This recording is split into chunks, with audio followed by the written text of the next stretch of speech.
Once there was a girl called Molly who was worried about forgetting her brolly. She was stood on the red carpet of the premiere of Kill Your Darlings. No, that's not working, is it? So I'm here at the BFI London Film Festival premiere of John Krokidas' debut feature, Kill Your Darlings. So this film encapsulates the 1940s underbelly of university campus life.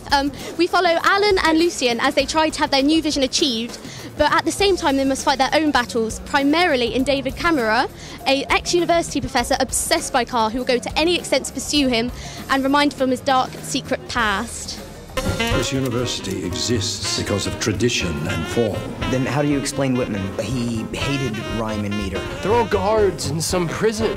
You play Jack Kerouac in the film. I do, yes. A great writer. Are you a fan of his work? I was a fan of his work before. I mean, I'd read some of his work, but during this film, I sort of was trying not to read too much of him past the moment where the film ended. And he was 22 when the film ended, and he hadn't had anything published. So it was quite nice to sort of read a lot of biographies about him rather than his work. I mean, everything he wrote was vaguely autobiographical, but yeah, there was a bit of artistic license to make him your own, which is nice.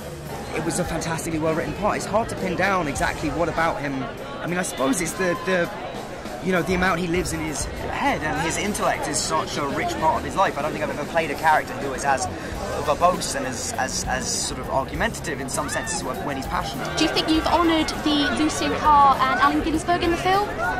You know, the biggest compliments I've gotten are from Beat fans and from the Allen Ginsberg estate. Several members of it saw it and loved the film, and to me, the fact that they feel like I've captured the spirit of the film, it's like I feel like I had to pray to the art gods when I started writing this to make sure that I got it right. Did you do any kind of like writing yourself to get into character? How did you get into character? Well, like you said, reading, a lot of discussions, improvisations. John was very good, as were the other actors. Like, there was a lot of discussions between us. And also, like, you get into character your own way. Like, there's a lot of time just, like, mulling over a person in your head, sitting in the bath a lot of the time, which is weird. But, it's, it comes to you at some point. So I've had an incredible night at the BFI London Film Festival. I got to talk to loads of the cast. They were all really, really nice. And if you haven't seen the film, I highly recommend it. So this is Molly signing off for Film Club.